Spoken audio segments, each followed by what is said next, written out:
Hey everyone, my name is Nina Zeta and I'm Director of Partnerships at Sidewalker Daily. And today I want to talk to you about kind of a secret in the travel vlogger influencer world. And it's really how they make their money. So I think everyone has this like beautiful idea of like what a travel blogger does, and they get paid to travel the world and like they live these fabulous lives. But I'm here to tell you that's not always the case. So Sidewalker Daily, we work on the brand side. We also work with influencers, but a lot of our income is generated through working with brands and building out influencer campaigns. And we've worked on multiple campaigns where influencers are not paid by the brands for their work. Now, before you get all upset and freak out, we'll spend over $6,000-7,000 per influencer on accommodating them throughout like a trip. So flights for them and their plus one, all meals, activities, hotels on a 6-night trip can come out to be easily like $15,000. So we do compensate them, but that's not always how influencers want to be compensated. They want that cold hard cash. And I totally understand. I've worked on campaigns where we've paid them as well.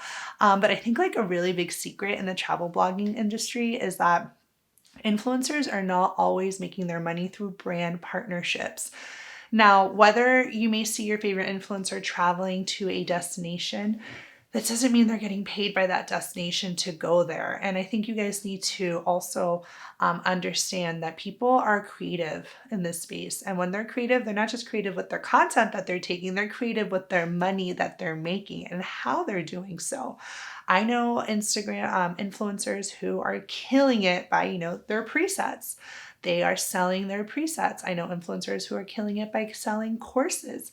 I know influencers who are killing it by having social media jobs where they do food photography for restaurants and are getting like $3,000 a client. Let's just say you have 3 clients, three social media clients that you're just posting on their social for. That's $9,000 a month, not too shabby for posting on other people's social because they understand social.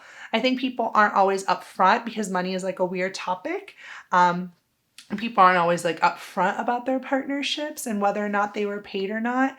And I think that's also totally normal and also fine. Like I've done tons of work that hasn't been paid because I wanted to work with a certain brand, and I've done tons of work I've been overpaid for probably.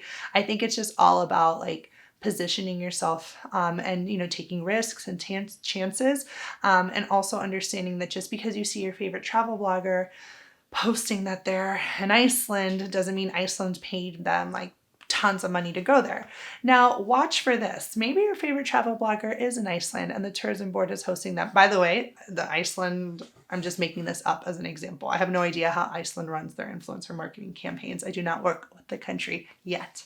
But the point that I'm trying to say is that let's just say this influencer goes to Iceland and does an amazing, shoots all these photos and is tagging visit Iceland. And then a few weeks after the trip is done, you start seeing some Iceland photos with boots and you see hunter boots as being tagged, or you're seeing them do some raincoats and tagging Anthropology, but it's shot in Iceland. Now you're like, wait a second. They probably, while they were on their press trip, their expense paid trip where they got everything covered, were able to monetize by taking these brands along with them and creating content for them while they were abroad. And now they're posting that content after the campaign is over of different products in Iceland. That's probably how they're monetizing, is on the product side, not the tourism board side. You also just don't know how people, what they need to live, their marital situations. I also know travel bloggers who are like, don't really need to maybe work. They're supported by their spouse. That's cool too. And I love the people that are like really open about that. Some of them will straight up be like, this is just fun for me. Travel's a part of our lifestyle, and that's cool.